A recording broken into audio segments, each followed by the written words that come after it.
Muito bom dia para você, meu irmão, minha irmã.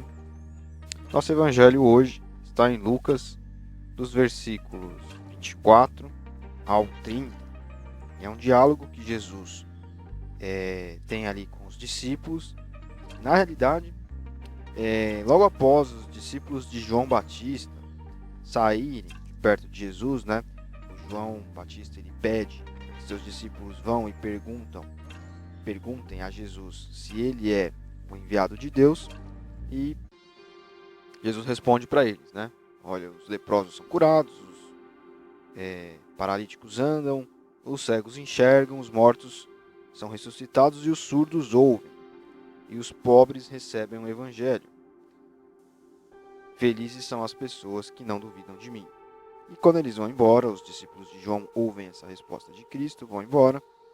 Jesus começa a dizer para o povo algumas coisas a respeito de João Batista. Ele pergunta o que as pessoas foram ver no deserto, né? Foram ali para observar as folhagens sendo empurradas pelo vento, né? Balançadas pelos ventos, ou se esperavam ver pessoas bem vestidas, luxuosas, que moram em palácios. E Jesus diz que João Batista é mais do que um profeta.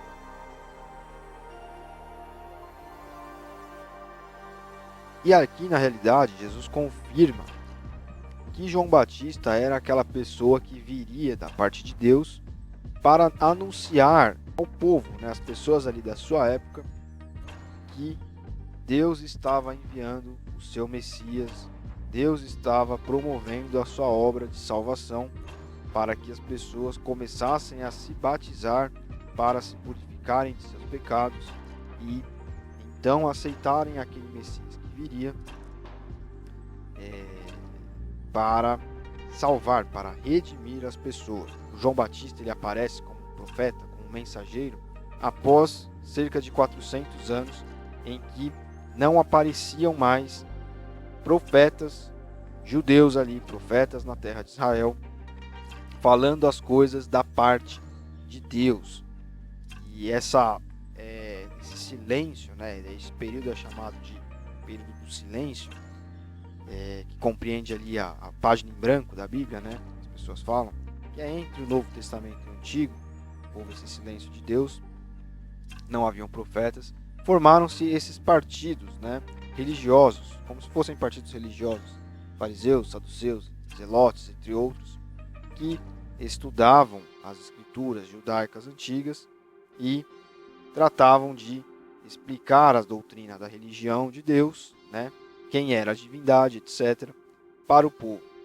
Mas essas pessoas, quando viram João Batista ali, viram alguém que já estava prefigurado, predito, né, no Antigo Testamento, que viria anunciar a mensagem da parte de Deus, preparar o caminho para a salvação, não acreditaram nele, não aceitaram a sua mensagem.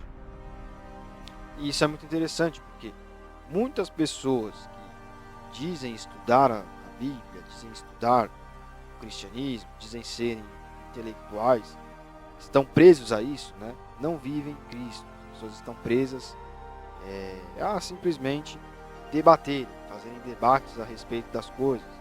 Então, muitas igrejas estão cheias de pessoas assim, que não evangelizam, não trabalham na igreja, não fazem nada, mas ficam discutindo e ficam olhando para os seus irmãos e falando, olha, aquele ali faz isso, aquele não faz aquilo, enfim. Mais ou menos como essas pessoas faziam com João Batista e depois também faziam com Jesus. E o que eu acho muito interessante aqui nessa passagem é que ela mostra para nós a loucura do Evangelho.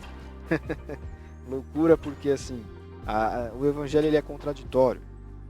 Aqui na fala de Jesus, ele diz assim, eu afirmo que vocês viram muito mais do que um profeta, porque João é aquele a respeito de quem as Escrituras Sagradas dizem.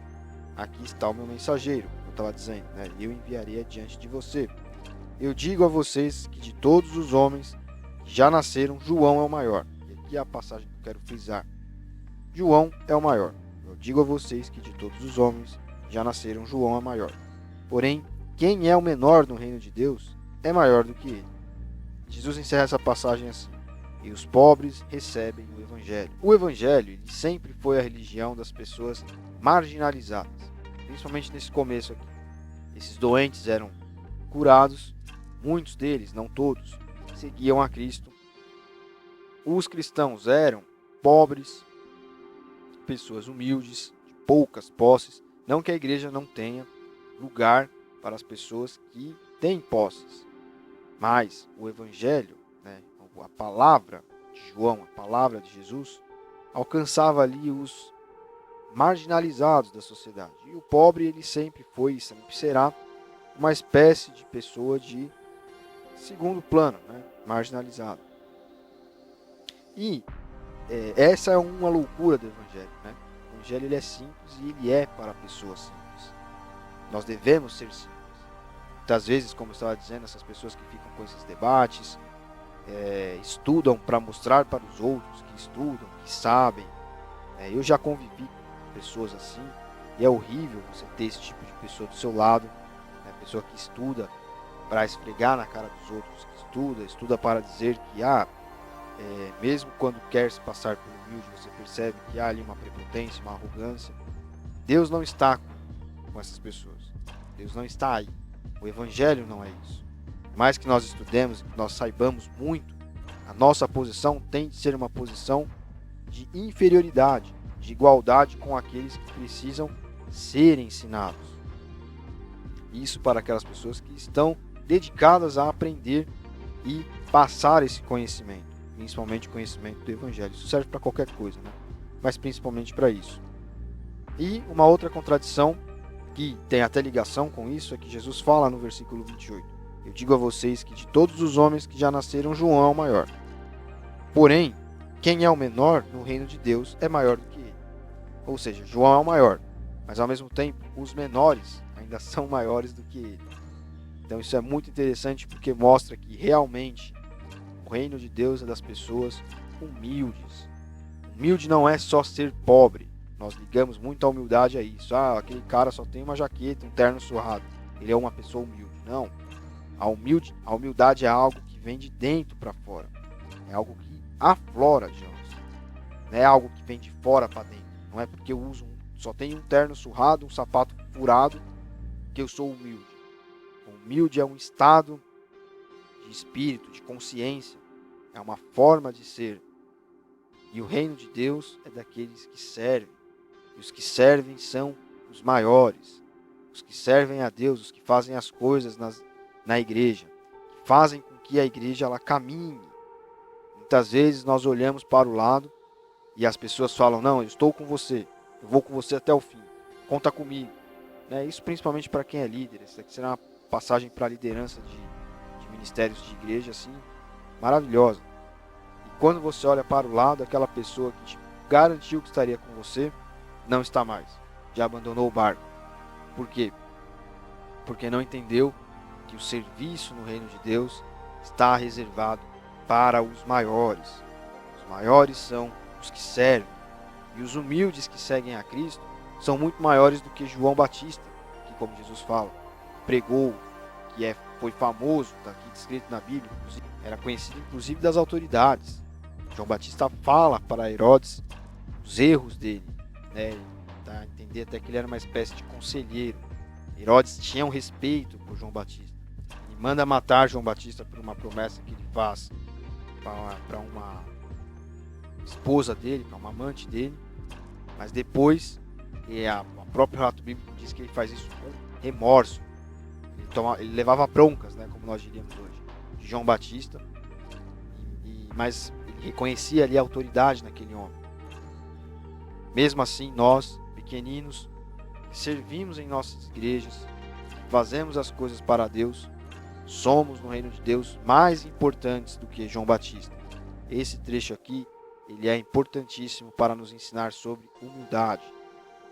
Essa humildade que eu disse, humildade que vem de dentro para fora, vem de fora para dentro.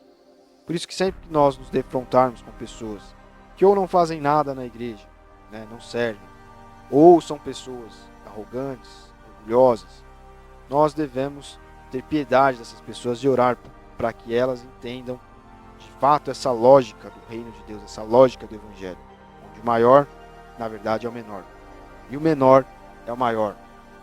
Por isso Jesus fala que os pobres aqui estão dando ouvidos, que os pobres são os esquecidos, os doentes naquela sociedade, né, eram ali os marginalizados, e era para esses que Jesus estava falando, era com esses que Jesus tinha contato. Hoje nós podemos não ser pobres, nós podemos não ter doenças, problemas físicos como essas pessoas tinham, mas é conosco que Jesus tem caminhado, é conosco, é com a gente que Jesus conta para que a sua obra caminhe, com os pequeninos que fazem as coisas na igreja, né? Cada qual na sua igreja, porque essas pessoas que tomam mão do arado estão ali remexendo a terra para que receba uma semente e essa semente seja plantada e frutifique. São as pessoas que estão de fato fazendo com que o reino de Deus aconteça aqui nesse mundo, nessa terra. O reino de Deus não é desse mundo, contudo é aqui que ele começa. Essa também é outra coisa e lógica, né, do evangelho.